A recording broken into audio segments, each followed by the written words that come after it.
오늘 하나님께서 주신 말씀은 사도행전 6장 1절에서 7절 말씀입니다. 사도행전 6장 1절에서 7절 말씀입니다.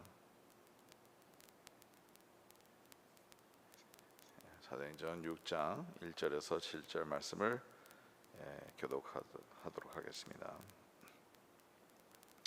그때 제자가 더 많아졌는데 헬라파 유대인들이 자기의 과부들이 매일의 구제에 빠짐으로 히브리파 사람들을 원망하니 열두 사도가 모든 제자를 불러 이르되 우리가 하나님의 말씀을 제쳐놓고 좁대를 일삼는 것이 마땅하지 아니하니 형제들아 너희 가운데서 성령과 지혜가 충만하여 칭찬받은 사람을 일곱을 택하라. 우리가 이 일을 그들에게 맡기고 우리는 오로지 기도하는 일과 말씀 사역에 힘쓰리라 하니 온 무리가 이 말을 기뻐하며 믿음과 성령이 충만한 사람 스데반과 또 빌립과 브로고로와 니가르노르와 디몬과 파메나와 유대에게 입교했던 안디옥 사람 니고델라를 택하여 사도들 앞에 세우니 사도들이 기도하고 그들에게 안수하니라.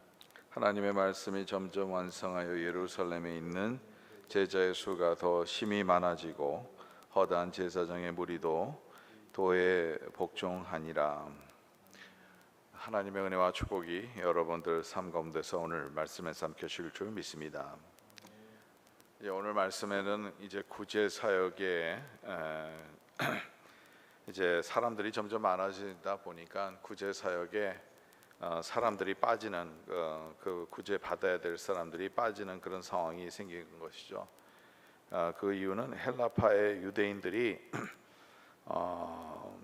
그러니까 그 유대인들 중심으로 처음에는 모이지 않았습니까? 예루살렘 교회에서 그 사람들이 좀 빠졌고요. 히브리파 사람들을 이제 원망하는 그런 상황이 생겼습니다. 우리가 잘 알아야 되는 것은 언제나 교회는 사람이 모이는 데곳이기 때문에 교회가 성장하게 되면 이러한 문제들도 같이 일어날 수밖에 없는 일들이죠. 사람이 모이는데 문제가 없다는 것은 그거는 전혀 관심이 없던가 그렇지 않으면 그 교회가 자기의 역할을 하고 있지 않다는 것을 우리가 생각할 수도 있겠죠. 여기에서 두 가지 방법이 있겠죠. 하나는 그러면 구제 사역에 문제가 생겨가지고 한 사람들이 다른 사람들에 대해서 원망을 이루다 보면 방법이 또 한 가지가 있을 수가 있습니다. 그것은 그 구제 사역을 아예 없애는 방법 중에 없애는 방법도 있겠죠. 근데 구제 사역도 필요한 것이죠. 그래서 그거를 없애는 것이 아니라 다른 방법을 생각했는데 그 다른 방법이 뭐냐면 사도들이 너무 많이 일을 하다 보니까 말씀과 기도하는 그러한 일에 집중하지 못하는 그런 상황이 돼서 그러면 이 구제를 맡을 수 있는 사람들을 세우자 해서 그래서 첫 번째 집사들을 세우게 된 것이 오늘 성경 말씀에 있는 내용들입니다. 그러면 이제 구제 사역을 한다 그러면 이거는 우리 교회에서 현재 교회의 얘기를 한다면 행정에 관한 내용이겠죠. 물론 행정적으로 누가 필요한 사람들, 그러니까 많은 사람들이 이 초대교회는 자기네 물건들을 다 팔아서 교회로 가져와서 교회가 그거를 가난한 사람들에 나눠주지 않았습니까? 이 일을 하려면 누가 필요한 것이죠.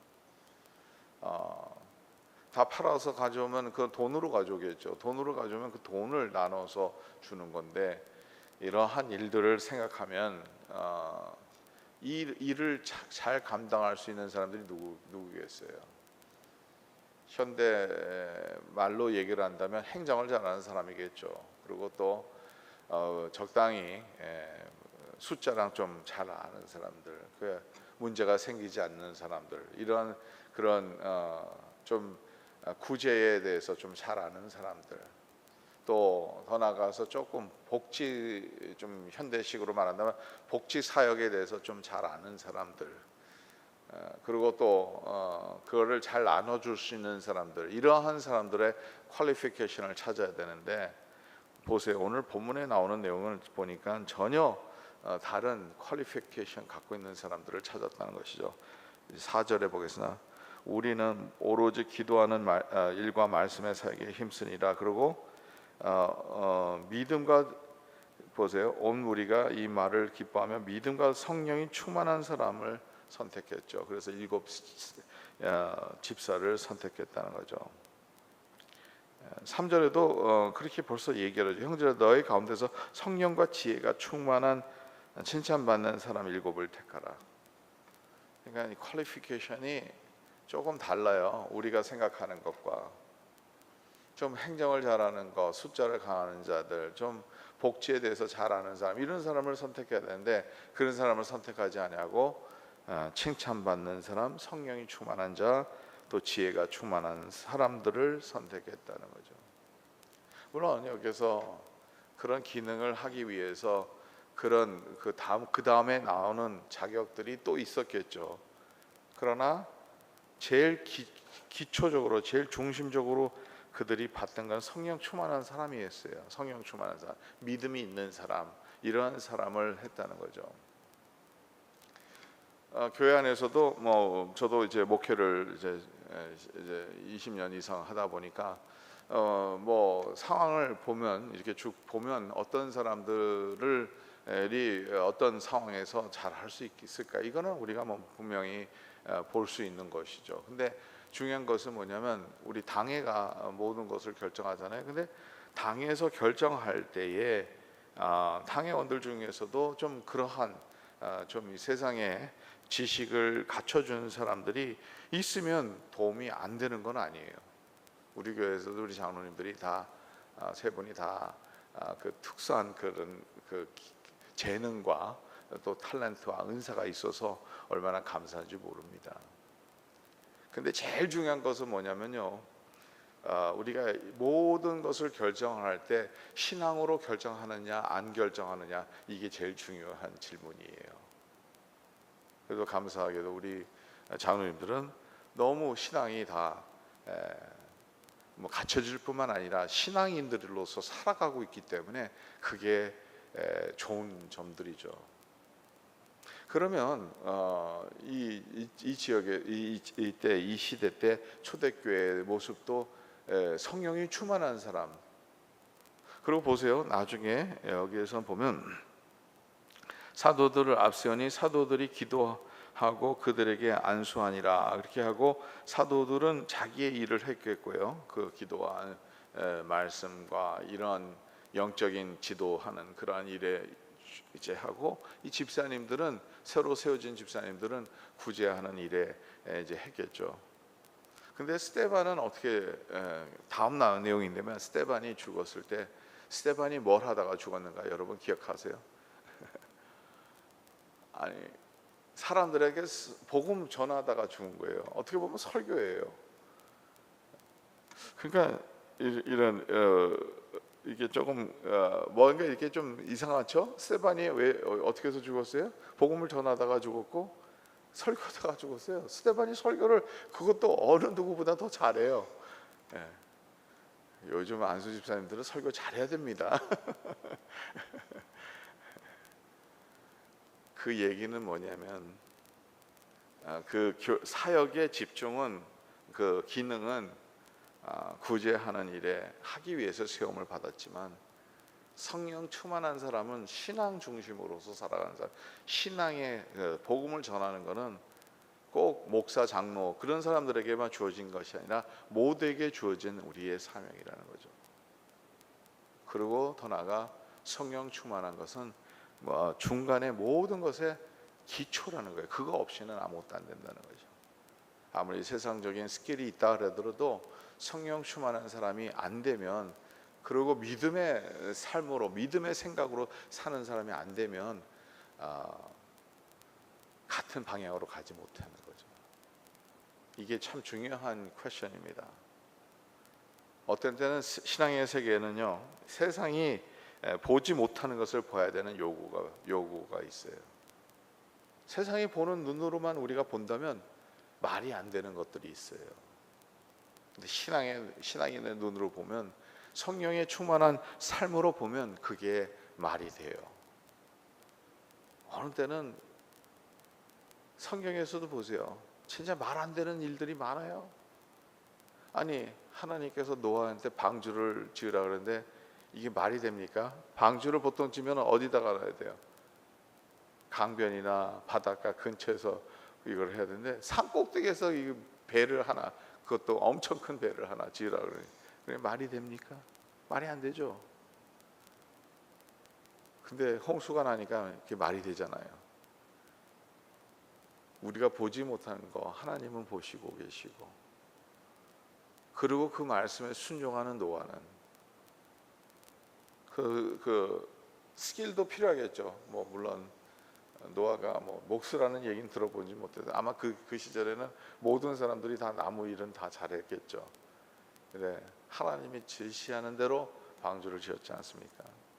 얼마나 잘 지었으면 거기에 온 세상의 모든 짐승이 다 들어가고 쌍으로, 그리고 노아의 그 가족이 들어가서 살았습니까?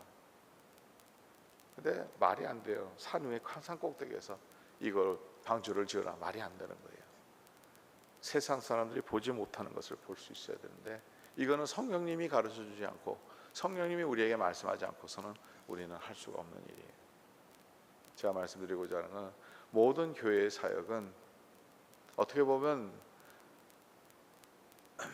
세상적으로도 볼 수 있어요. 그리고 어느 기능들은 전혀 예수 믿지 않는 사람과 같을 수 있어요. 그러나 중요한 것은 성령에 충만한 사람이 되어야 된다는 거죠. 성령이 함께 하시는, 예수 믿는 사람, 고백하는 사람, 예수 중심으로 살겠다고 약속한 사람. 이게 현실적이에요. 세상이 힘드니까, 교회가 힘드니까, 물론 우리가 다른 뭐 청소하는 분들도 다른 데 하이어할 수도 있고 그럴 수도 있습니다. 근데 예를 들어서 피아노 반주자나 뭐 이런 내용들을 생각할 때는 그 음악을만 만들면 된다고 생각하면 그거는 한 가지는 아는 거예요. 두 번째 거는 모르는 거예요. 예전에 피아노 반주 잘하는, 그러니까 반주를 잘하는 게 아니라 피아노를 잘 치는 사람을 반주자로 해서 하이어한 적이 있습니다. 예전에. 근데 신앙이 없어요. 그러니까 하나님 앞에 드리는 예배에 그 우러나는 그 어떻게 볼까, 찬양이 이루어지지 않더라고요. 음악적으로는 아주 막 위대하게 피아노도 막 날아가는 것 같이 잘 쳐요. 그런데 그냥 음악으로만 하다 보니까 영혼이 메말라 있는 상태예요. 때로는 뭐 우리가 찬양하다 보면 뭐 눈물도 흘릴 수도 있고 이럴 수 있잖아요. 근데 그런 영성을 깨닫지 못하니 그 음악이 그게 나오지 않는 거예요. 제가 이런 얘기를 왜 하냐면, 여러분 우리 교회도 이제 뭐 집사님들도 이제 선출해야 되고, 장로님들도 선출해야 되고, 이 모든 것이 다 필요합니다. 근데 이 모든 일들에는 가장 중요한 거, 신앙, 성령 충만함, 하나님의 사람, 하나님의 생계, 하나님의 마음. 더 나아가서 여러분들이 하시는 모든 일들이 교회 안에서 이게 성령 충만한, 우리가 주님으로부터 오는 그 놀라운 은혜를 체험하는 그런 사역이 되기를 간절히 바랍니다. 그럴 때 하나님께서 기뻐하시는 이 초대교회 같은 교회가 이루어질 줄 믿습니다. 우리가 오늘 이 말씀을 생각하면서 저와 여러분들이 기도하는 시간이 되길 바랍니다. 할렐루야, 할렐루야, 할렐루야, 할렐루야, 할렐루야, 할렐루야, 할렐루야, 할렐루야. 찬양 예수, 찬양 예수, 찬양 예수, 찬양 예수, 찬양 예수, 찬양 예수, 찬양 예수.